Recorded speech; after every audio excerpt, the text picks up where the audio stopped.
আল্লাহ নবী বিশ্বনবী জনাব মুহাম্মদ রাসূলুল্লাহ সাল্লাল্লাহু আলাইহি সাল্লাম বলেন যে তোমরা যদি কাউকে ইফতার করাও তাহলে তোমরা প্রত্যেকটা ব্যক্তির বিনিময় এক একটা রোজার সওয়াব পাবে, পূর্ণাঙ্গ রোজার সওয়াব পাবে।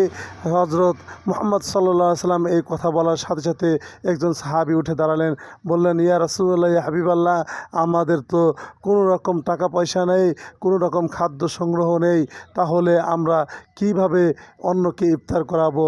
তখন বিশ্বনবী জনাব মুহাম্মদ রাসূলুল্লাহ সাল্লাল্লাহু আলাইহি সাল্লাম বললেন, যদি একটা খেজুর দিয়ে যদি ইফতার করাও তাও পূর্ণাঙ্গ সওয়াব পাবে, কিংবা যদি সেটুকু যদি সামর্থ্য না থাকে তোমরা যদি এক ঢোক পানি দিয়ে যদি কাউকে ইফতার করাও তাও পূর্ণাঙ্গ রোজার সওয়াব পাবে।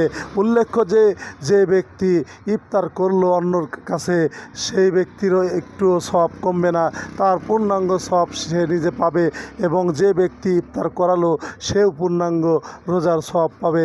তাহলে আসুন আজ থেকে আমরা ওয়াদা করি, কেউ যেন একা একা ইফতার না করি, আমরা সকলেই একসাথে ইফতার করি, এবং এমনকি যদি কোনো লোক না পাই চেষ্টা করব একজন হলেও যেন আমরা অন্যকে সাথে নিয়ে ইফতার করি।